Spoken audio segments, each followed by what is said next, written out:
Hello, everybody. It is Thursday, and sorry, people are pinging me.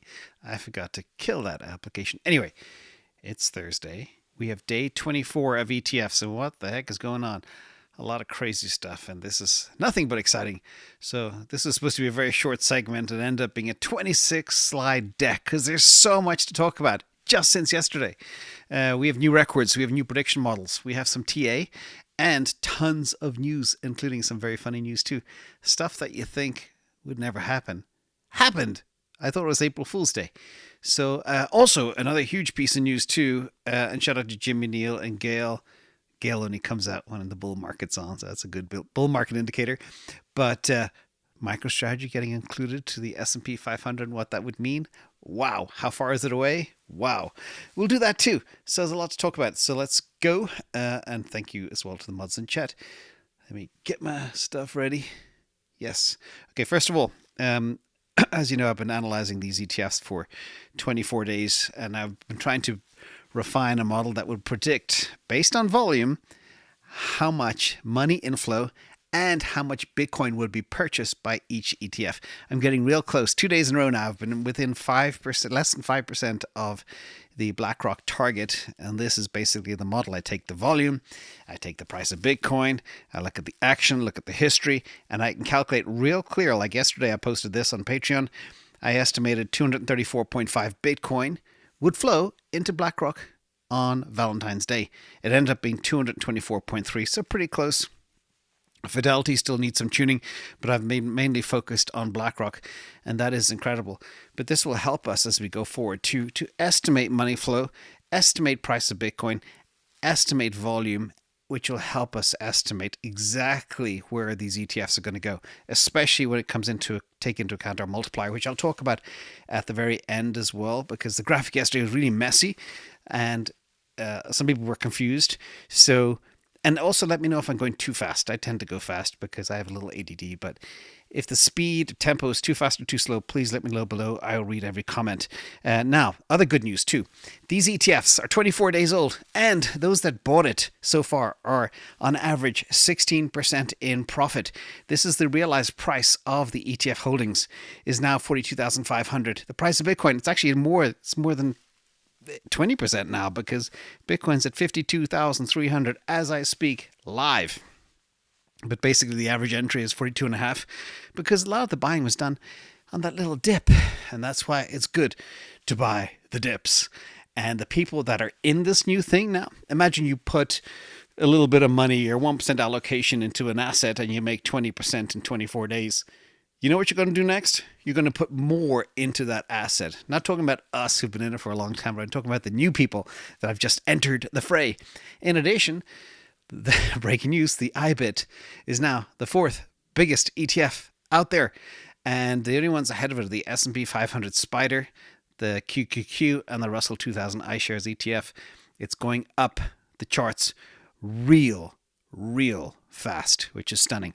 In addition, I did have that breakthrough 3 or 4 weeks ago that the fact that I was looking at on-chain data and I said, what the heck? Why are long-term holders selling their positions going into the halving? Well, it looks like they continue to move into ETFs because many consider it a safer choice than self-custody. So that's verified here. This doesn't mean we're anywhere near top. And remember, I say this time is different. This time, everything is different. On-chain is different. You can't rely on the old indicators that you had in the past, so you have to keep tweaking things all the time. This is a dynamic market as well. Joseph Samuel, thank you so much for coming. It's late in India, and they're up and hungry for this alpha. In addition, speaking of India, Vijay, who is awesome, and a shout out to Sanjay for sharing. In early 2017, this is a great story. When Bitcoin was below $1,000, most thought it was insane or impossible. It could hit 10,000, but once it was breached, then 20K happened real fast. 30K, 40K. 69K, all happened. Now, the same thing is going to happen with $100,000. And I just love that clarity of thought. These are step changes, 10x's, 10x's, 10x's that happen time and time again, 1,000 to 10,000, 10,000 to 100,000. And then eventually we'll go 100,000 to $1 million. And that's just how it works.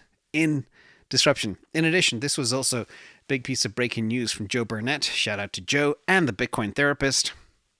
You can see here they're talking about the idea that when MicroStrategy's market cap reaches 14.5 billion, it will be included in the S&P 500. Wow, the Australians are up early too. Hey, Andy, this is incredibly bullish for Bitcoin and for MicroStrategy, and it's a must watch. Now, the thing about this is kind of what I've been talking about for a long time is the feedback loop. The bigger MicroStrategy gets, the more it forces the indices, like here, the Russell 2000, the third biggest ETF, has to buy and allocate more as the asset gets bigger. So people are saying, well, nobody's going to buy MicroStrategy. It has to be bought to be in the indices. That's why you have huge allocations in places like BlackRock and other places, because of this exact reason.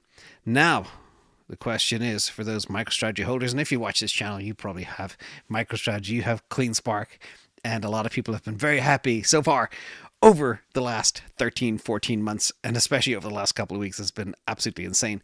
But I calculated, based on our ARP model, what price would Bitcoin have to be for MicroStrategy to be considered for the S&P 500? Remember, it doesn't mean it's a shoe-in. It takes a long time. Look how long it took Tesla to get in there as well. So here I calculated the actual price that Bitcoin needs to be to the dollar. Bitcoin needs to hit $76,325 in order for MicroStrategy to be considered for the S&P 500 top 500 company. And by the way, 76 grand is not very far. It's not even at the all-time highs. And speaking of all-time highs, Bitcoin hit a 52-week high again a few hours ago at about 52,900, just shy of 53K.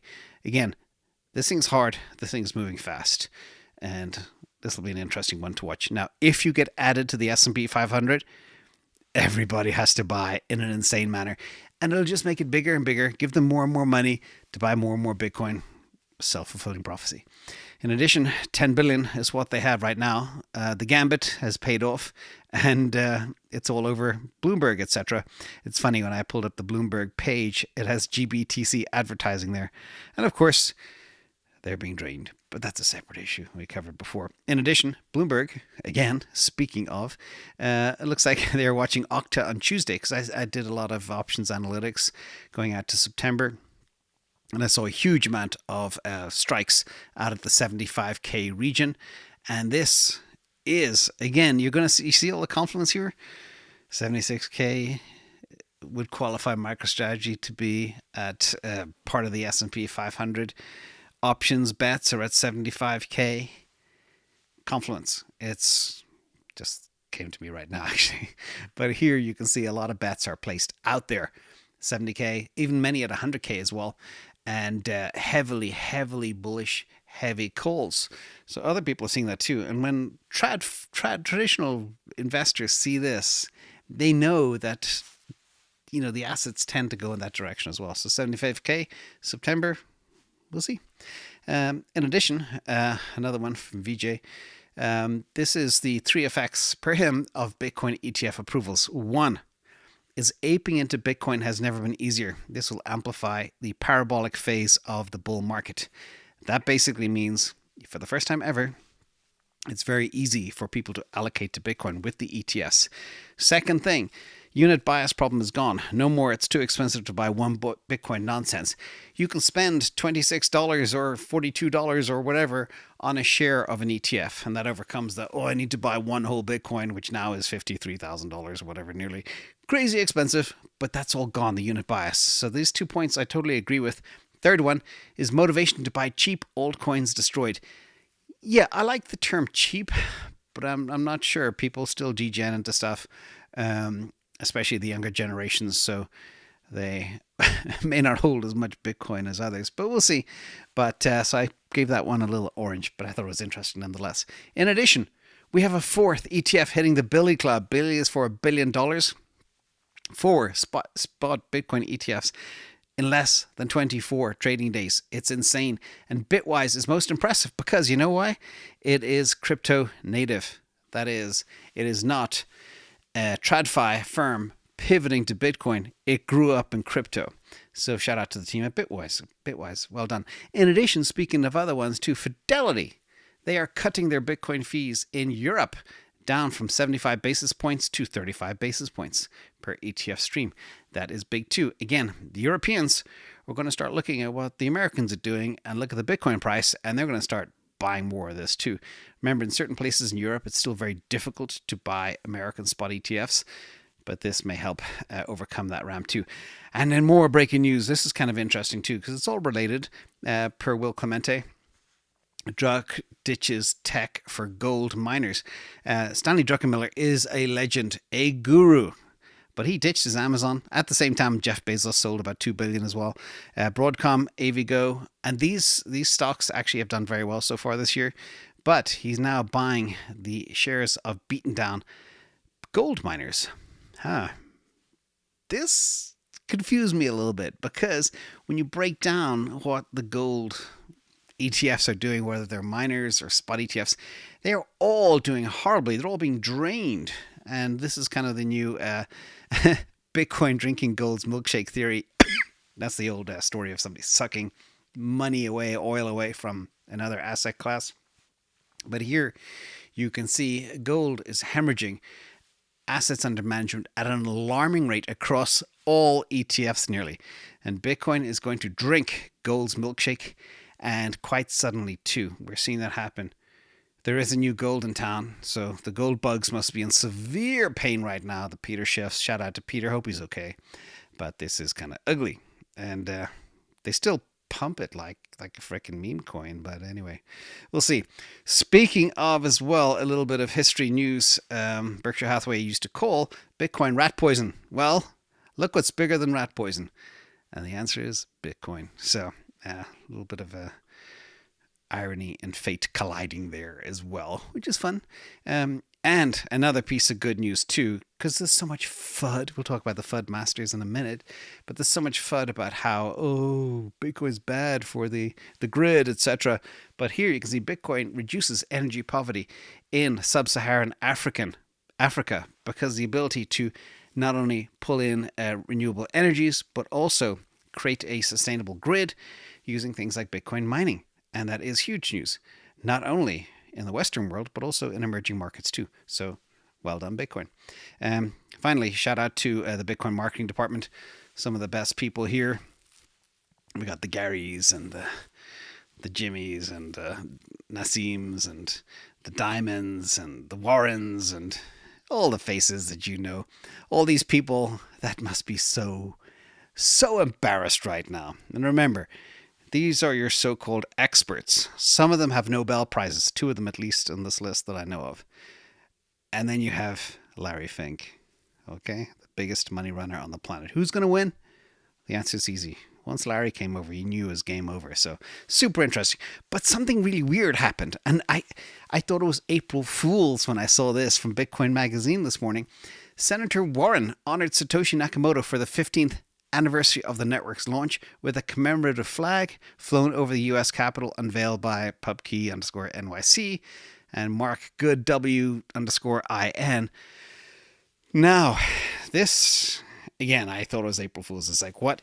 She hates Bitcoin and has done for a long time because she's paid by the traditional banks and Bitcoin is a threat to the banks. So what's going on here? My theory is very simple. I think now there's come a time where if you are not pro-crypto, not pro-Bitcoin, it is a black eye for you politically, and you're not going to make it. And guess what's coming up? Election season. Hence the pivot. My theory could be completely wrong, but this is not the type of politician you want that turns on a dime. They throw poop at your asset class for years and years and years, try to do everything in their power to convince Gary Gensler to take it down and ban it and block it and everything else, and all of a sudden, oh, look at me, I love Bitcoin. Yeah, hate that. Anyway, don't forget to subscribe. I won't waste your time, but you will learn a lot in every video. Hit the like as well. Thank you so much. Now we get into the numbers. That was a, I don't even know, what was a 21 slide intro. Big one today. But again, these are the raw numbers. Hard to see, but we track everything. The point is, look for the green and be afraid of the red, the dark red. But let's break it down and find out exactly what's going on. We didn't have as big a day yesterday because BlackRock didn't crush it. However, there was still 340 million net positive into the funds what's really interesting is Valkyrie and ARK are popping up really well, and BITB as well. That's Bitwise. They are now in the Billy Club, the $1 billion club too. So not bad at all. And we expect things to happen in fits and starts. And again, now we have the volume prediction model, so I can predict how much BlackRock is buying within 5% error margin. And you'll have that. Follow me on Twitter and Patreon. I'll post it later today when I do those calculations. And a shout out to the team as well that helps me do all this great stuff. ETF, they now, even though it looks like a dip, it is still the 6th biggest money flow day out of 24 trading days. So still darn good. And again, we're talking over $1/3 billion. And I know there's so much debt in the world, $1 billion doesn't sound like a lot anymore, but believe me, if it's sitting in your living room, you'd notice it big time in $100 bills stacked. In addition, you can see the billions into new ETFs are still rising. Just cast your eye on the red chart. It's up and to the right, and it has been accelerating since the 19th day of trading. And again, big money flowing in every single day, bar none. Let me see if anything happened with the Bitcoin price. We're still there, 52,250. Not a huge move yet after hitting a nice little spike last night. Now, there's now $10.9 billion in funds in these new ETFs in 24 days. You can see the big gorilla, nearly $5 billion is in BlackRock, nearly $4 billion is in Fidelity, and we have Bitwise, and they just joined the Billy Club, and ARK as well, already in the Billion Club. Oh, I forgot to mention, Grayscale dumped $6.639 billion, and it was all absorbed and more into the new ETFs. And that's kind of startling as well, because not all the money that left Grayscale came into these ETFs. Less than half, I reckon. In addition, we now have 250,000 Bitcoin in the new ETFs. After 24 days, that is an average clip of over 10,000 Bitcoin a day being sucked from the system, and only 900 is being issued. And in 60 days, it'll be 450. This thing is going to go nuts, and I've never been more certain of anything in my life. And I'm glad you're all on the train. In addition, a new visual. This is the net per day. So you can see the actual Bitcoin outflow of the actual system. We did have 4, 5, 6 days that were negative. Day 3, day 5, day 7, 8, 9, and 10. That was the heavy FTX dumping of GBTC. Now we may have a little bit more of that coming up because DCG will be dumping about 1.3 billion. But remember, at the current absorption rate, the ETFs, the 9 new ETFs can absorb the entire DCG dumpage in 2 days. But DCG and Grayscale aren't going to dump it all in one day. They want to keep the Bitcoin price high, so they'll trickle it out. But that's what's been happening anyway with Grayscale. So everybody don't freak out too much. But we may get one of these little negative days in the future, but probably not. But we'll see. We'll monitor that carefully. But again, that is another 6,551 Bitcoin taken out of the system net.